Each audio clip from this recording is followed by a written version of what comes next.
We begin tonight with some very late-breaking news in the case of Bill Sparkman, the 51-year-old part-time field worker for the United States Census who was found dead in rural southeastern Kentucky's Daniel Boone National Forest.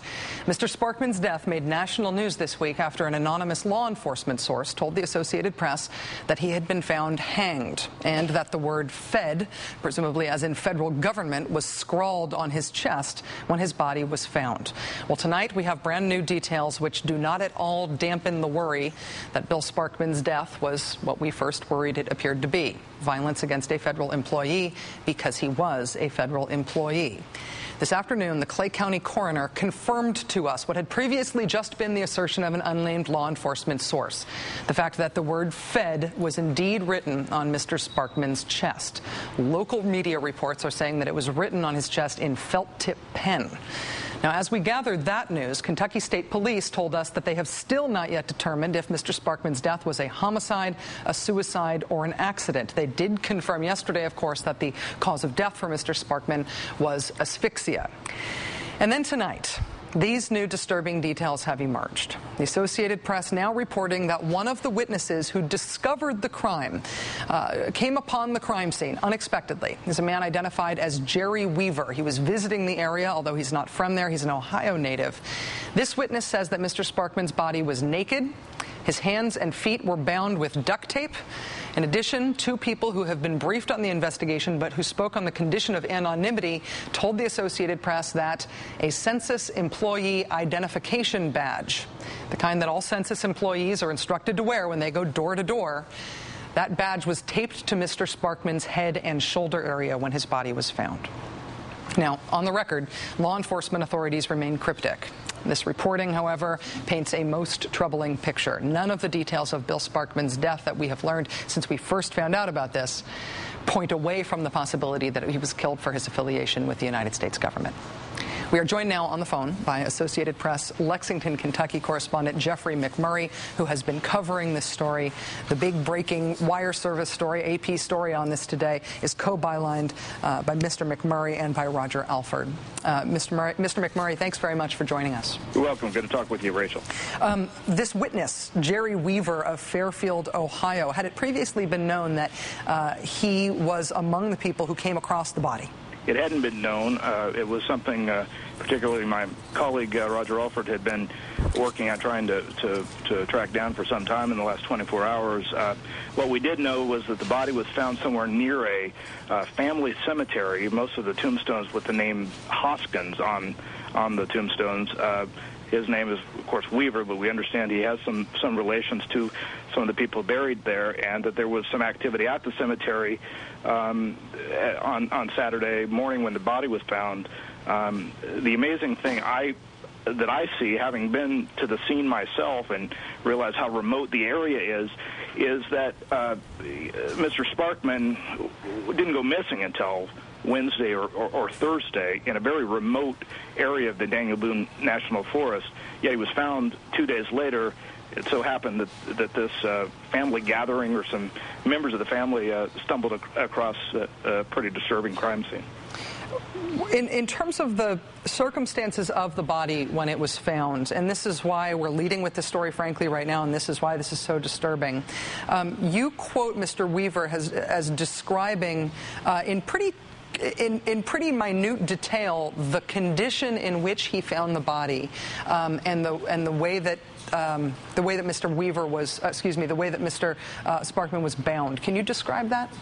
Yes, and then I put the premise again that I did not personally speak with Mr. Weaver. My colleague did, but it's my understanding that Mr. Weaver, found the body bound, duct taped, tied to a tree. We were told by law enforcement already that he was tied to the tree. He was technically hanging, but he was not hanging in the traditional way because his feet were actually in contact with the ground at the time the body was found. It was a very bizarre, strange case, and while law enforcement's not using the word stumped, the fact is that we're 2 weeks later and there's been no announcement of an arrest and really no information other than they believe the preliminary cause of death is asphyxiation. And of course, with the confirmation from the coroner today that the word Fed was written across Mr. Sparkman's chest, and then this new information about the ID being taped to his otherwise naked body at the time, this is what's leading us to worry that he was killed, in fact, because he was a federal employee. Now, Mr. Weaver told told Roger Alford from the AP that he saw that there was an identification tag duct taped to the side of his neck on the right side, almost on his right shoulder. He said he couldn't tell if the tag was a Census Bureau ID. But you have two other sources who are people who were briefed on the investigation who do say that that tag was specifically his census worker ID.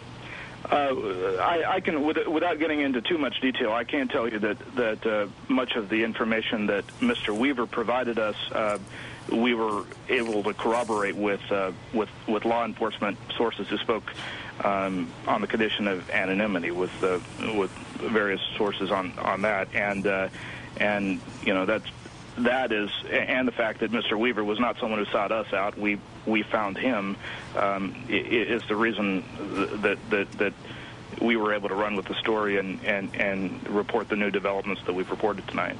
Jeffrey McMurray is an Associated Press reporter in Lexington, Kentucky, and those new developments you've been able to report seem to be breaking this case wide open for a national audience. Thank you for your time. Thank you for your reporting. Thank you, Rachel.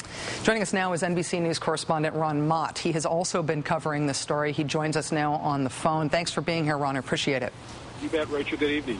While you were covering this story in Kentucky, I understand that you found a strong suspicion of government generally among people who live in that area. And of course, you can't generalize to everybody who lives in a particular county, but what can you tell us about the overall political atmosphere there? Yeah, Rachel, we want to be fair, obviously, to all the law-abiding citizens of the Commonwealth.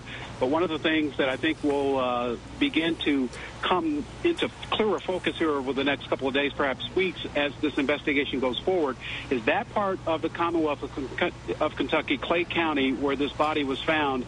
There's a general sense of lawlessness there, and police sources tell us that because it's a dry county, there are some people down there, some unsavory characters who are bringing in alcohol and illicit drugs, and they are selling it to the people in that county. We've been told that there are hidden marijuana fields there, that there is a high concentration of methamphetamine production there. And so law enforcement, the Drug Enforcement Agency, has had a presence there. And if there is any sort of anti-government sentiment, it is probably born out of that. Now, whether Mr. Sparkman was killed because he's a federal employee or if he was in fact killed is yet to be seen. He may have, in fact, stumbled onto a scene that someone did not want him to see, and maybe that is why he was killed, if he was killed. So there's a lot of lingering questions here. I get the sense that the officials know a lot more than what they've said publicly, and some of this information is starting to filter out because of good reporting from Jeffrey McMurray and his colleagues and others. So we'll just have to see what the coming days will bring. Indeed, all of these new details do create the expectation, I think, that we will hear something more specific from law enforcement. As you know, Ron, we've been hearing recently that they haven't even determined whether this is homicide, suicide, or an accident. To found a body that was bound hand and foot, gagged, and with a federal employee identification tag taped to the body, and then it defaced with the word Fed, we're starting to get to a point where it's hard to imagine that this could be anything other than a homicide. That said, we're still waiting for law enforcement confirmation on that, aren't we?